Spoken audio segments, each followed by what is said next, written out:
Hello students, मेरे YouTube channel पर एक बार फिर से आपका स्वागत है। जैसा कि आपको हमने पिछले वीडियो में भी कहा था कि नेक्स्ट वीडियो में हम आपको motion of centre of mass of two particle system की चर्चा करेंगे। तो आज हम उसी की चर्चा करने के लिए वीडियो बना रहे हैं।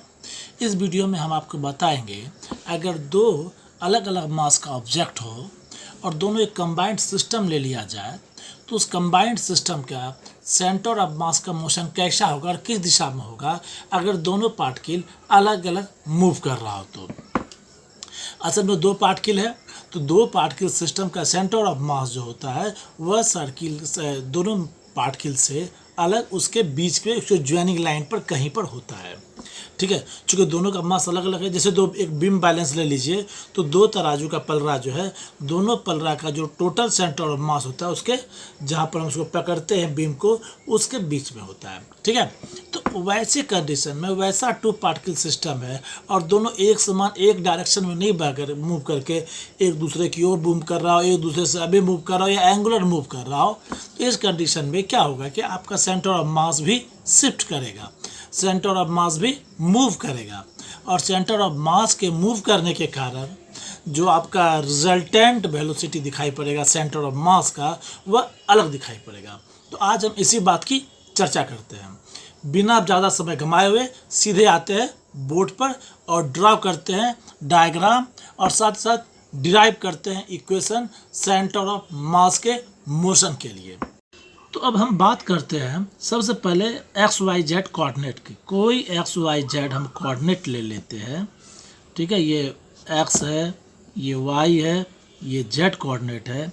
इसमें कोई पार्टिकल है जो कि जिसका मास m1 है और दूसरा पार्टिकल है जिसका मास m2 है। इसके बीच में एक लाइन ड्रॉ कर दे। यहाँ इस दो पार्टिकल सिस्टम का सेंटर ऑफ मास है। ठीक है, अगर ओरिजिन से m1 पार्टिकल की दूरी r1 है और m2 पार्टिकल की दूरी r2 हो, ठीक है, तो सेंटर ऑफ मास की दूरी को हम लोग कंसिडर कर लेते हैं कि यह होगा r। ठीक है, यह a पार्ट पोजीशन पर है, यह b पोजीशन पर है, यानी a and b are the two particle having mass m1 and m2 respectively and at a distance of r1 and r2 from the origin of the coordinate। Okay, और इसका centre of मास का जो coordinate है जो दूरी है origin से वह है r। अब मान लीजिए इस पर दो external force F1 small f1 and small f2 लगा दिया जाए जिसके कारण कि सेंटर ऑफ मास जो पार्टिकल जो है मूव करेगा। ठीक है, यहाँ पर दो पार्टिकल का बात कर रहे हैं, दोनों पर अलग अलग फोर्स F1 और F2 लगता है। Now that means OA equal to R1 है, OB इक्वल टू R2 है। ठीक है, and OC equal to R है। The distance of center of mass of two particle system। ठीक है, दो पार्टिकल सिस्टम का सेंटर ऑफ मास है ये R। ओके, अब हम लोग R को इवेल्युएट करने के लिए सबसे पहले हम लोग दोनों पार्टिकल को मूव करवाते हैं। दोनों पार्टिकल को मूव करवाएंगे तो पहला पार्टिकल का मान लीजिए m1 का वेलोसिटी v1 है, तो v1 इक्वल टू क्या होगा dr1 बाय dt और v2 का वेलोसिटी क्या हो जाएगा v2 बराबर dr2 बाय dt। दोनों वेक्टर डायरेक्शन में होगा। If f1 and f2 are the external force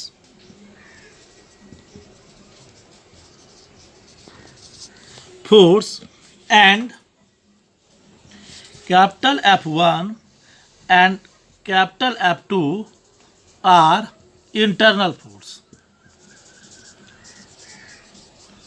चूँकि F1 F2 हमने एक्सटर्नल फोर्स लगाया है लेकिन दोनों पार्टिकल है और दोनों का अपना अपना मास है, तो स्वाभाविक तौर पर ग्रेविटेशनल फोर्स जो दोनों पार्टिकल के बीच में है वह अप्लाइड होगा, जो F1 अप्लाई करेगा F2 पर और F2 अप्लाई करेगा F1 पर। ठीक है, ये टोटल फोर्स होगा। Now the linear momentum of first particle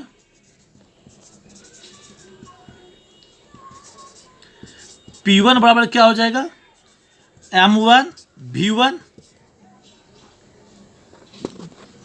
that means dp1 by dt change in linear momentum, that is according to Newton's second law.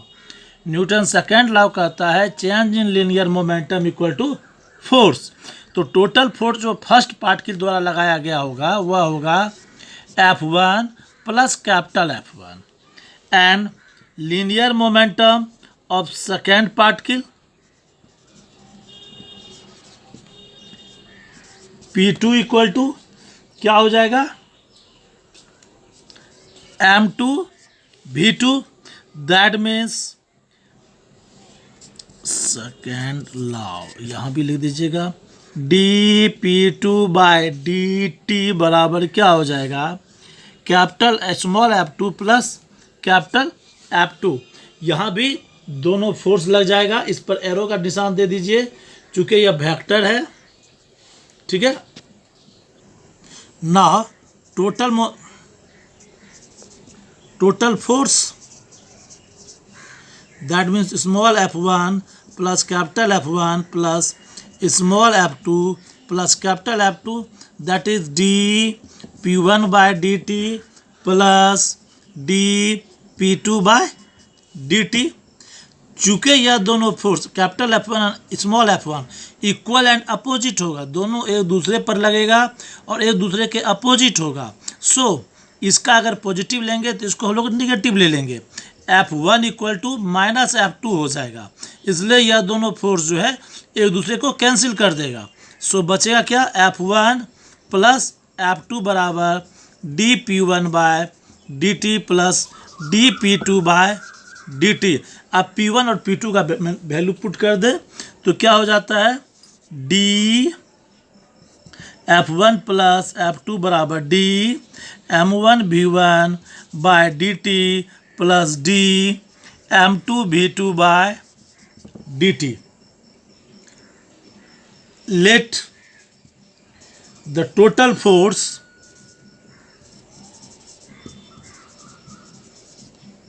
equal to F, then F equal to d m1 v1 by dt plus d m2 v2 by dt। यहाँ total F मतलब क्या हो गया, F1 plus F2।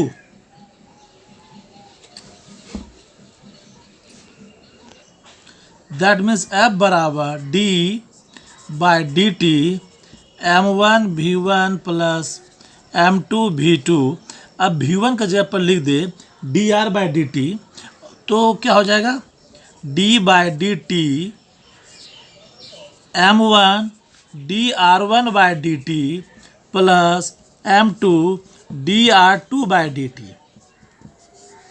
That means d dt into d by dt m1 r1 plus m2 r2। That means F बराबर d square by dt square m1 r1 plus m2 r2। Now multiplying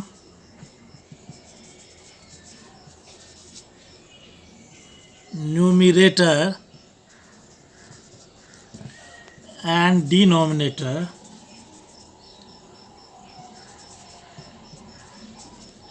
by m1 plus m2।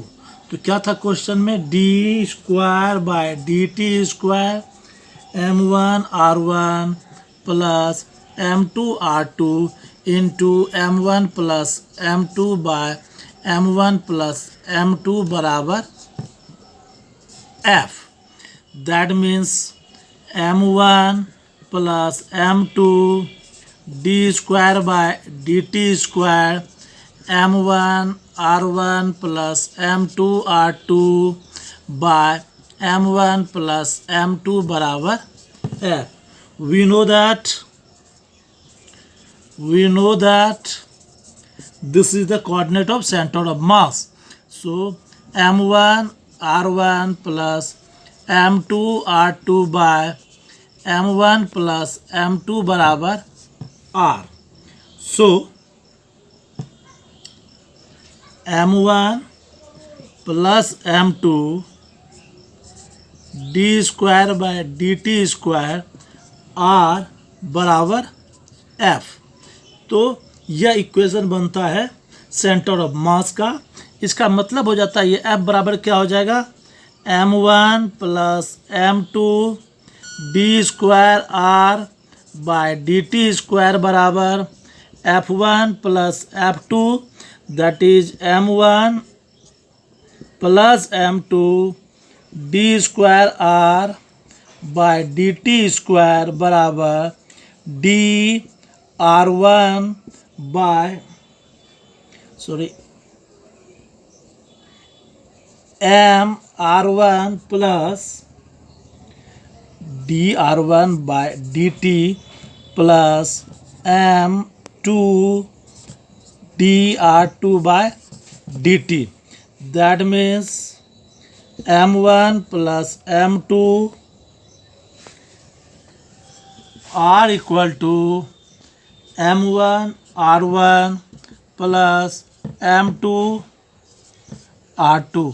यहाँ पर दो equation बनता है, एक ये equation है, दूसरा ये इक्वेशन है. ठीक है, ये दो इक्वेशन हमें डिराइव होता है. इस दोनों इक्वेशन के आधार पे हम लोग कह सकते हैं कि टोटल जो सेंटर ऑफ मास का पोजीशन होगा वह डिपेंड करेगा इंडिविजुअल सेंटर ऑफ मास के पोजीशन पर. इसका मतलब ये हो जाता है इस इक्वेशन से कि sigma i tend to 1 to n mi ri बराबर capital M total sum of the mass, ये हो गया into r centre of mass. ये इक्वेशन बनता है इससे. यह m1 r1 m2 r2 जब लिख दिए हमने n sigma i1 to n और mi ri, और यहाँ पर m1 plus m2 that means total mass into the distance of centre of मास. और दूसरा इक्वेशन जो यहाँ से डिराइव होता है वह होता है sigma i equal to 1 to n mi ai बराबर m a centre of mass. यह दो इक्वेशन डिराइव होता है.